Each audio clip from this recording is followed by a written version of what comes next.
Pastor Surendra Kumar बोल रहा हूँ। और मैं जो राजेश स्टीफन है उनके बारे में जरूर इस बात को कहना चाहता हूँ यहाँ से।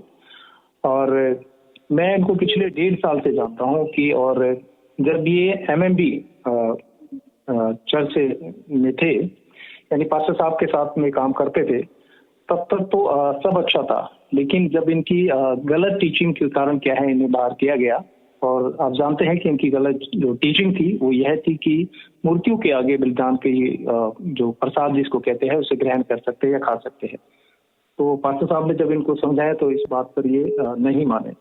तो मैं एक इंसिडेंट यहाँ से आपको बताना चाहता हूँ। वो यह है कि पिछले 1.5 साल पहले की बात बता रहा हूँ कि ये हमारे ही मसीह मंथन के किसी लीडर के साथ कनेक्ट हुए।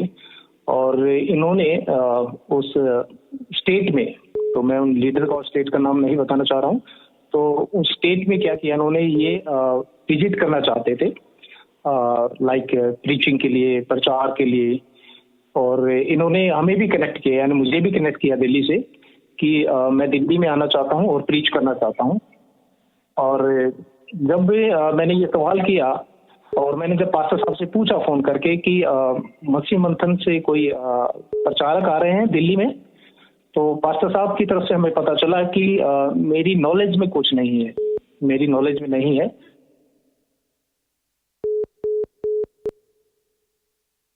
चेक। ओके, काम करो, वापस लगाओ और मेरे को दे दो।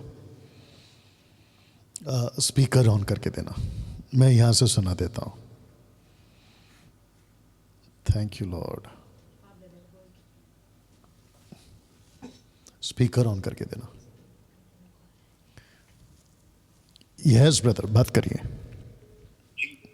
और जब हमने इनको कहा कि जो पास्टर साहब ने बताया कि मेरी नॉलेज में नहीं है कि जो राजेश स्टीफन है जो दिल्ली में और एक स्टेट में आ रहे हैं, तो फिर मैंने इनको राजेश स्टीफन को कहा कि आप मेरे यहाँ पर दिल्ली में नहीं आ सकते हैं। तो इन्होंने कहा कि हमारी जो टिकट हो चुकी है फ्लाइट की, आप पास्टर जी आप मीटिंग करा लो, कुछ भी करके मीटिंग करा लो। तो मैंने इनको कहा साफ साफ, मैंने कहा कुछ भी करके मैं मीटिंग ही नहीं करने दूंगा यहाँ पर, मैं अलाउड ही नहीं करता हूँ। क्योंकि इन्होंने कहा टिकट हो, मैंने कहा टिकट के पैसे मैं दे दूंगा, कोई इशू नहीं है। तो देखिए मैं इतना कहना चाहता हूँ, अधीनता नहीं है। जिस तरह बाइबल कहती है, जब हम एक वचन को पढ़ते हैं इब्रानियों अध्याय 13 और आयत नंबर 17 जब हम पढ़ते हैं, अपने अगुओं की मानो, आज्ञा मानो और उनके अधीन रहो, क्योंकि वे अपने स्वामी तुम्हारे प्राणों के लिए दिन रात क्या है जागते रहते हैं। तो इन व्यक्ति के अंदर हमने अधीनता नहीं देखी, ये अपने आप को शो ऑफ करना चाहते हैं। तो मैं एक बात यहाँ से कहना चाहता हूँ मसीह जनता, आपको ये समझिएगा कि जब इन्होंने पास्टर के खिलाफ बहुत सी वीडियो को बनाया, और आप जानते हैं वो किस तरह के थंबनेल्स के साथ बड़ी भद्दी थी, मैं कह नहीं सकता हूँ। लेकिन पास्टर को जब वो इंडिविजुअल टारगेट कर रहे थे, तो मैं समझता हूँ उन्होंने बिल्कुल नहीं बोला। आप जानते हैं कि 2 से 3 साल हो गया। लेकिन क्योंकि वो हर तरह की बातों को समझते हैं, जैसे हम एक वचन को गौर करते हैं, मत्ती अध्याय 5 और आयत नंबर जब हम 44 पढ़ते हैं कि परंतु मैं तुमसे कहता हूँ कि अपने बैरियों से प्रेम रखो और अपने सताने वाले के लिए प्रार्थना करो। तो पास्टर साहब इस बात को जानते हैं और वो इन्हें क्या कर रहे थे, इग्नोर कर रहे थे। लेकिन साथ ही मेरे प्रियो, एक वचन को जो हम गौर करते हैं, भजन संहिता अध्याय, ओके वापस लगा के दीजिए। अच्छा वापस आएगा। नंबर क्या है उनका? लास्ट में 903। ओके जी पास्टर सुरेंद्र जी बात करिए। जी। तो मैं कह रहा था कि जब हम एक आयत को पढ़ते हैं, भजन संहिता 139 और आयत नंबर जब हम 20 पढ़ते हैं, तो उसमें लिखा है कुछ इस प्रकार, क्योंकि वे तेरी चर्चा चतुराई से करते हैं, वो तेरे शत्रु तेरा नाम झूठी बात पर लेते हैं। हे यहोवा, क्या मैं तेरे बैरियों से बैर न रखूं और तेरे विरोधियों से रूठ न जाऊं? तो मैं उनसे पूर्ण बैर रखता हूं और उन्हें अपना शत्रु समझता हूं। तो जब पास्टर ने इन बात को देखा कि वो जब वीडियो बनाकर और लोगों को यानी कि मसीह जनता को खराब कर रहे हैं, तो पास्टर ने इनके खिलाफ आने का फैसला किया। तो मैं यहाँ से कहना चाहता हूँ, जब बहुत से लोग ये वीडियो ऑडियो मेरा कहीं तक पहुंचे जो ब्रदर राजेश स्टीफन को सुनते हैं या फॉलो करते हैं, तो मैं उनसे जरूर कहना चाहूंगा, ये व्यक्ति जब एमएमबी ऑफिशियल में था, ये यानी मसीह मंथन के साथ था, तब सब कुछ अच्छा था। लेकिन जैसे ही इसके गलत कामों के कारण इसको बाहर निकाल दिया गया है, तो अब ये क्या है, मसीह मंथन के खिलाफ, आदरणीय पास्टर डेनियल राज के खिलाफ, खरी शिक्षाओं के खिलाफ उतर आया है। तो इसलिए जो लोग ये कह रहे हैं कि हमें इस तरह से वीडियो बनाना नहीं चाहिए था, तो इसलिए इन लोगों का जो चेहरा है वो लोगों के सामने करना बहुत जरूरी है। तो मैं इतना ही कहूंगा कि जो लोग इस तरह के लोगों को फॉलो करते हैं उनसे तुरंत दूर रहे और खरी शिक्षाओं के साथ जुड़े आप। Thank you, God bless you. Okay okay, एक सेकंड आप रुक जाइए, मेरी आवाज़ आ रही है आपको? जी जी पास्टर जी। ओके, मैं सबसे पहले जो मसीह जनता है और जो इस वक्त में कुछ 300 के आसपास फेसबुक और 500 के आसपास में आपके यूट्यूब पे लोग देख रहे हैं, ठीक है ना? मैं सबको बताना चाहता हूँ, आप दिल्ली से हैं, राइट पास्टर सुरेंद्र जी? जी पास्टर साहब। ओके, राजेश स्टीफन परेशान आत्मा, जिसको हमने नया नाम दिया है, आप इनको कब से जानते हैं? करीब करीब 1.5 साल पहले। 1.5 साल पहले। ओके, तो आपने कहा कि ये एक और भाई हैं जिसका नाम मैं नहीं लेना चाहता हूँ, बट मैं चाहता हूँ कि अभी तो सब कुछ बेपर्दा हो गया है, तो नाम तो लेना पड़ेगा। वो व्यक्ति था सुभाष। Right sir. हाँ, वो व्यक्ति था सुभाष, हरियाणा से, राइट? राइट पास्टर साहब। ओके, अभी कॉन्फ्रेंस कॉल लीजिए उनको, मैं वेट कर रहा जी हूँ। सर। अभी कॉन्फ्रेंस जी, कॉल जी। लीजिए आप। या दोस्तों, जब तक ये कॉन्फ्रेंस कॉल कर रहे हैं, मैं चाहता हूँ कि सुभाष, जो अभी हरियाणा एमएमबी का कोऑर्डिनेटर है, अभी हमारे साथ हैं, उनको कॉन्फ्रेंस कॉल लगाया जा रहा है। आप समझ गए कि हाँ, हम रहेंगे वो भी बात करेंगे। और साथ ही साथ तीसरा व्यक्ति जो अभी हमारे साथ नहीं है, और वो है आनंद मान। मैं चाहता हूं कि आप उनसे भी सुनेंगे, मतलब सुभाष जी से सुनेंगे। जी हेलो सर लाइव पे है। हेलो जी जी सुभाष जी, सुभाष जी, मेरी आवाज़ आ रही है आपको? जी जी जी, राजेश स्टीफन के बारे में पास्टर सुरेंद्र जी ने अभी कुछ बातें रखी हैं लाइव। तो मैं चाहता हूं कि सबसे पहले आप भी मुझे बताओ, आपको राजेश स्टीफन जब पहली बार कॉल किए थे, बातचीत हुआ था, तो क्या वो मेरी नॉलेज में था कि आप लोग हरियाणा में मीटिंग कर रहे हैं, दिल्ली में कर रहे हैं, पंजाब में कर रहे हैं? मेरी नॉलेज में था क्या? वो मुझे पता था? हाँ, मेरी नॉलेज में था या नहीं था? नहीं था। ओके, तो आप लोगों ने मुझे नहीं बताया था, राइट? जी जी। हाँ, और इसकी वजह से आप लोग को डांट भी पड़ी थी। हाँ जी।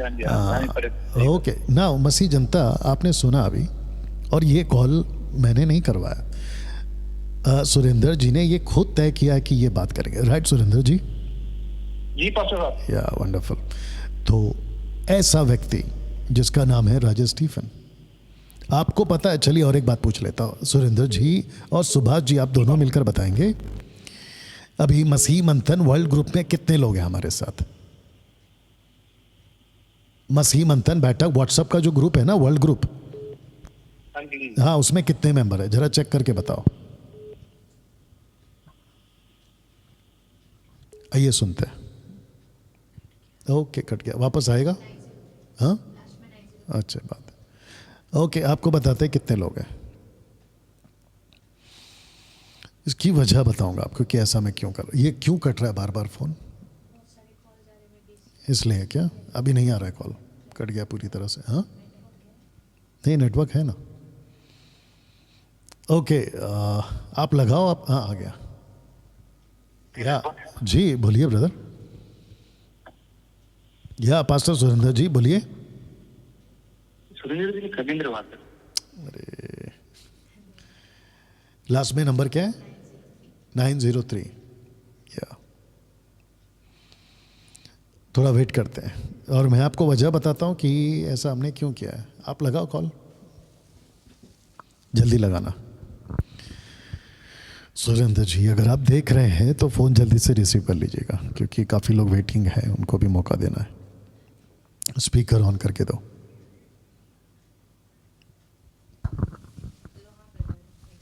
स्पीकर ऑन करके दो। जी, आप बताओ कितने मेंबर है वर्ल्ड ग्रुप में? 882 882। 882, इसका मतलब है कि 900 को 18 लोग कम है जी। तो जितनी मसीह जनता है, मैं आपको बता दूं, अगर आप लोगों ने वीडियो देखा होगा स्टीफन राजेश का, जिसको मैंने नाम दिया परेशान आत्मा, वो जूम के ऊपर गिन के 10 भी नहीं होंगे, उनको लेके वो मीटिंग करता है। अगर मैं चाहूं इन 800 लोगों को, 882 है बट 800 बोल देता हूं, मैं यहाँ पे लाके उन 800 के द्वारा इसकी टीचिंग के पत्थर के आगे सैक्रिफाइस किया हुआ चीज़ हम खा सकते हैं, उसकी वजह से उसको निकाला है। मैं ये नहीं कर सकता था, मैं कर सकता था। क्या मैंने ऐसा कुछ किया सुरेंद्र जी? नहीं सर, मैंने ऐसा कुछ नहीं किया। सुभाष है क्या लाइन में? सर अभी डिस्कनेक्ट हो गए। चलो कोई बात नहीं, ओके। नाउ आपको जैसे ही पता चला कि इसके अंदर की स्पिरिट और इसकी बातें आपको पता चल गई, आपने तुरंत मना कर दिया, ये बात सही है? राइट।